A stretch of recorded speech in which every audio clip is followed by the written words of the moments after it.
Hello, and to any newbies out there, thank you for coming to Hawkeye's House of Horrors. I'm Hawkeye, and thank you for returning. To others to have any of you that have already seen any of other reviews that I have done, and I'm gonna do a review for a 1982 slasher, Visiting Hours, and it's I think a pretty underrated slasher. I really enjoy it. It's a Canadian slasher as well. And I didn't see this one until, yeah, I was in my 40s. I literally like never even heard of it. And I see who's in the cast. And it's kind of shocking, but um, I'm going to do a review for that and things I really enjoyed about it. And maybe a reason as to why maybe this is didn't maybe get more traction than it deserved when it was released. Now, this one was directed by Jean-Claude Lord. He, at this point, he was French Canadian, and I believe every film he had done up until this point was French. So this was his very first English film. And I think he does a very good job with it. It's a very well made slasher. It appears that he knows the genre. He knows how it works, so he does a very good job. Um, a couple other films he had done as well, also Canadian. There's The Vindicator. I saw that many moons ago. I liked it. It was kind of like a robotic Frankenstein, if you will. I haven't seen it in a very long time. I think it was like 1990 or late 80s that one came out. And Eddie and the Cruisers 2. I haven't seen either of those films. I think generally the first one is thought to be the better of the two films, but he also did that one as well, just to mention a couple other uh, films that he has done as well. Now, Lord was also one of the editors of the film too, so he had his hand there as well. Now, the screenplay to the film was done by Brian Taggart. He had also worked on this TV show V, right around the same time. He also did the story to The New Kids. That was Sean S. Cunningham. I saw that a long time ago, a couple times. It was okay, and was one of the writers to Poltergeist 3 as well. So he definitely knows the horror vibe, if you will, for sure. Now, this was distributed by the 20th Century Fox in the United States. It was Astral in Canada. Now, I definitely look for it. This isn't on Disney Plus, so I don't know if 20th Century Fox didn't have the rights to it, or maybe it is available in Disney Plus in the States. I have no idea, but it's not available on there. Now, it was released on May the 28th, 1982, and I think that was in the States. And it had a budget of $6 million, or when converting that into today's dollars, I always do this. 2025, that would be a budget of $20 million, or just under 20 million bucks. So it's a bit of a budget there, but it went on to make 13.3 million at the box office, or in today's dollars, 44.3 million. So it made its money back, then some. I don't know. They may have been expecting a bigger box office take than they got, but they certainly, it appears they did not lose any money on this one. Now, I would definitely say the one problem that may have to do with that, as well as maybe why it's underrated, is it's got a similar setting, or it is a slasher as well, to Halloween 2. I also reviewed that one. I really enjoyed that one a lot. But yeah, it's set in a hospital. It's about a crazed male killer um, zeroing in on a patient at the hospital, coming to the hospital to kill her. So it's got that same vibe going on. I don't watch this though and think, gee, that's a lot like uh, Halloween 2.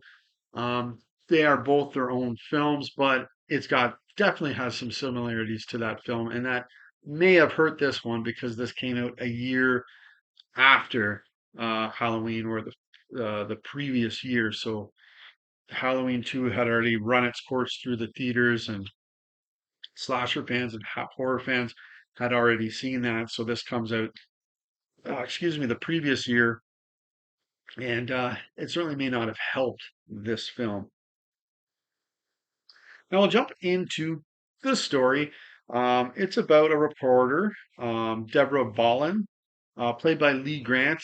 I generally always like things she's in. She generally always kind of plays that same kind of character, which is okay because she's good at it.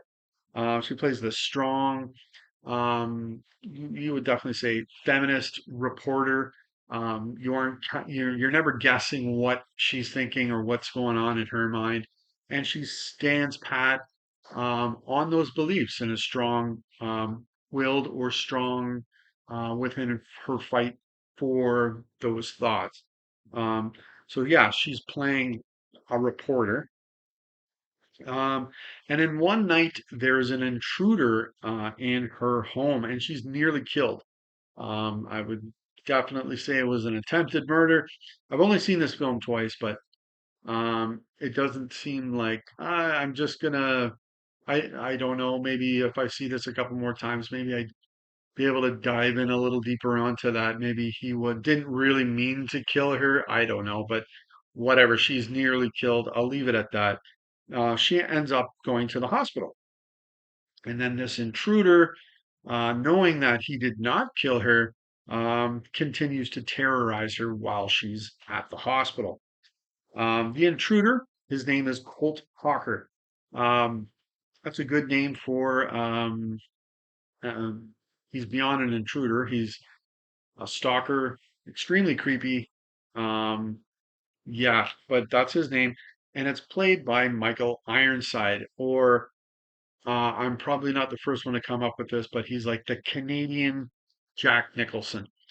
Um, kind of like the same hairline, face shape, everything. Great actor, like Nicholson, but he's Canadian. He plays the bad guy in this one.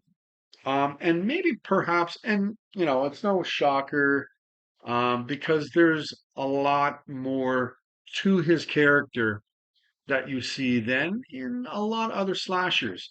You are with him, I think, more than you're with the victims. You're seeing his life, you're seeing how he interacts with people, and how you enjoy the film or what you think about the film probably is going to come down to what you think about him, uh, or his performance. You shouldn't like this guy one bit.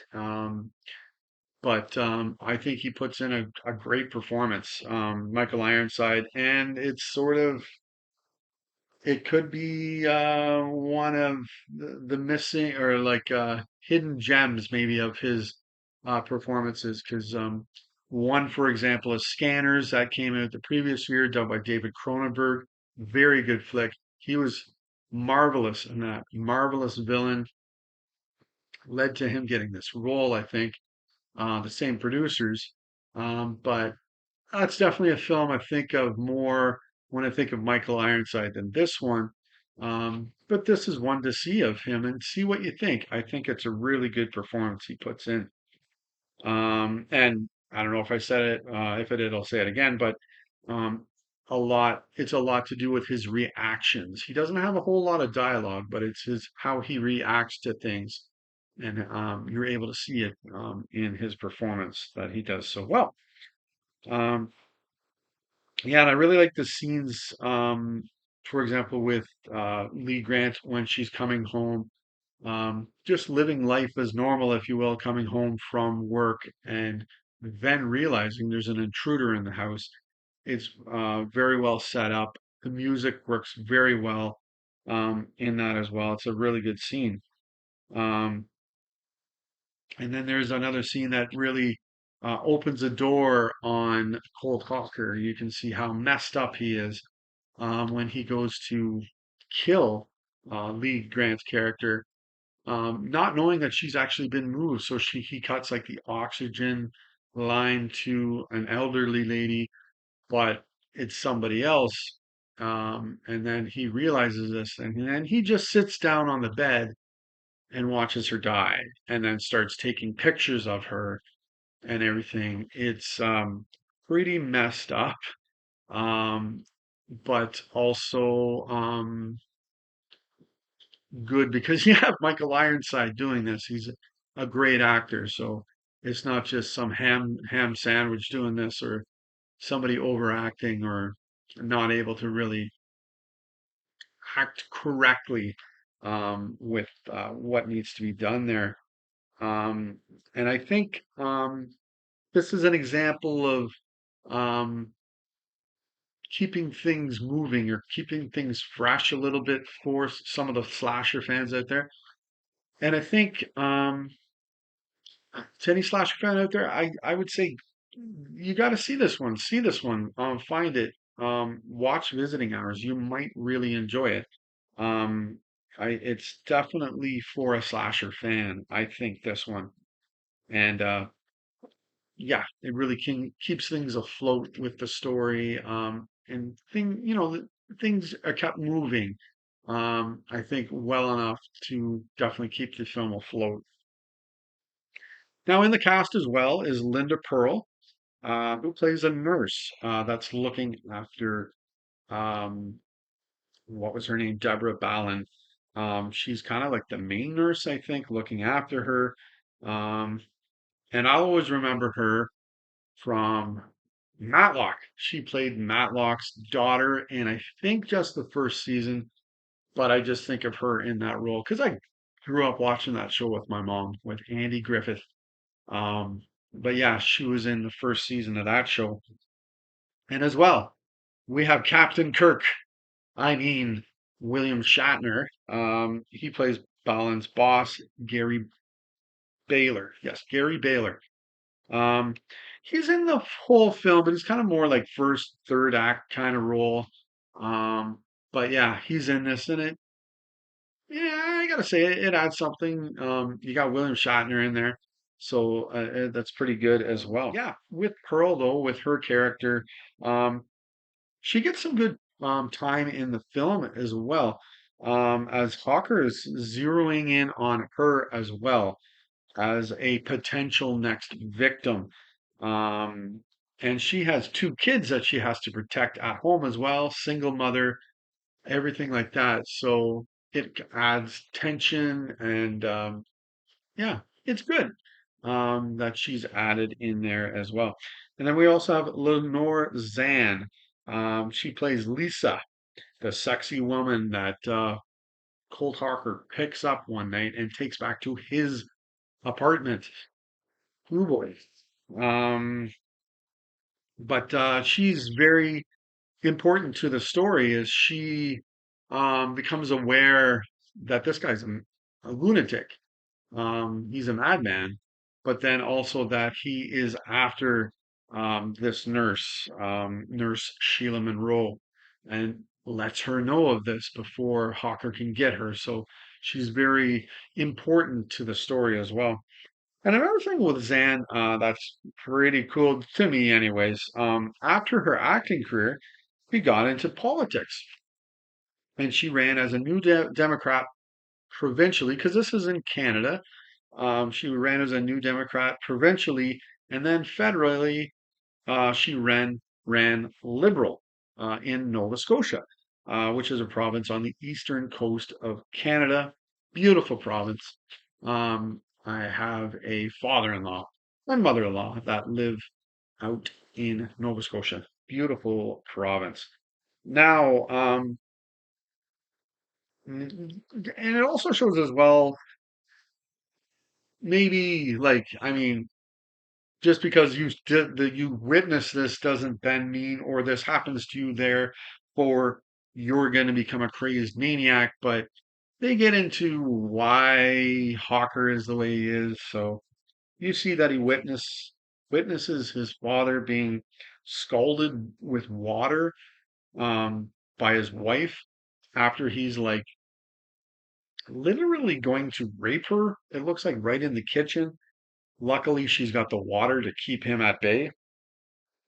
And Hawker now is looking after his father in an old age home, I think, or perhaps a hospital of some sort, but he's there looking after his father as well. And one thing I picked up too in a couple of scenes, I think, as I said, I've only seen this twice, so I don't like go take a plunge, big, huge, deep dive into films I've seen only a couple times, but I have a feeling he was also molested by his father as well as a child. So there's some definite open wounds with this character, this Cold Hawker. Now, the music to the film is very good, and I think it's better than your average slasher when it comes to the music. It's really good. It's done by Jonathan Goldsmith. I don't think he's related to Jerry Goldsmith, but he did many scores over the years. And just to keep it in the horror vibe here, he did a couple episodes of The Twilight Zone back in the 1980s as well. Yes, yes. So, a few other things interesting to note about visiting hours, and this would have been interesting to see. Um, William Shatner actually was very close to actually playing the villain in this film. But the producers, who had worked on Scanners, had another person to bring in to read for the role to see if they would be good, and it was Michael Ironside, who they had known, and he was able to win the role. It would have been interesting to see Shatner in this role. Um, in the end, though, I think I'm glad they went with what they did in getting Michael Ironside for this role.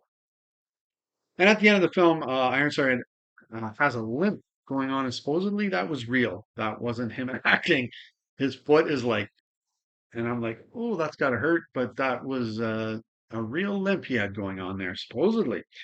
Now, in the UK, they had a lot of these. This was a video nasty as well. So it was not allowed to be shown on TV, uncut, and everything like that.